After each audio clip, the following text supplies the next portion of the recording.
Drone से हमलों का ख्याल आ जाता है, लेकिन भारत में ये तैयारे ज़राअत की बेहतरी के लिए इस्तेमाल किए जा रहे हैं। पाकिस्तान की तरह भारत भी एग्रीकल्चरल पावर हाउस करार दिया जाता है।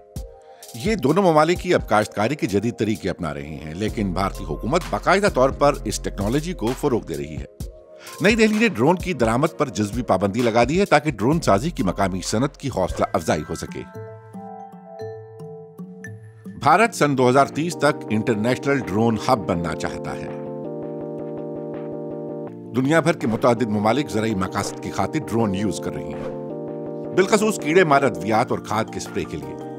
जानवरों और फसलों की निगरानी के लिए भी ये ड्रोन बेहतरीन है। एक भारतीय कंपनी ने तो बीज बोने की खातिर भी ड्रोन टेक्नोलॉजी का टेस्ट किया है। भारतीय हुकूमत बिलखसूस स्प्रे के लिए ड्रोन तैयारों के इस्तेमाल पर जोर दे रही है।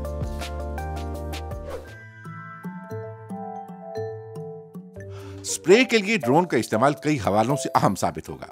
मिसाल के तौर पर इस तरह वक्त की बचत होगी।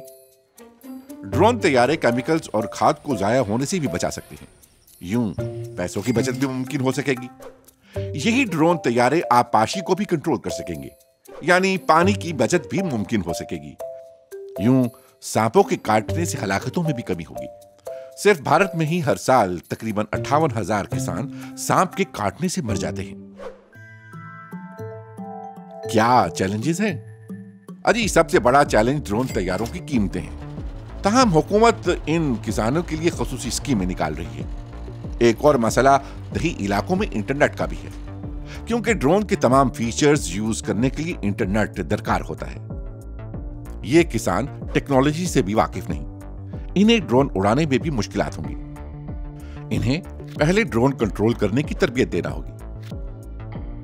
दीगर कई ममालिक में ड्रोन टेक्नोलॉजी की बदौलत ज़राअत में बेहतरी पैदा हुई है। हमारे पास ऐसी कई मिसालें हैं। भारत और पाकिस्तान में ज़राई मकासद की खातिर टेक्नोलॉजी का अभी तक भरपूर इस्तेमाल नहीं किया जा सका। आपका क्या ख्याल है? इन ममालिक में एग्रीकल्चर में ये टेक्नोलॉजी गेम चेंजर साबित हो सकती है?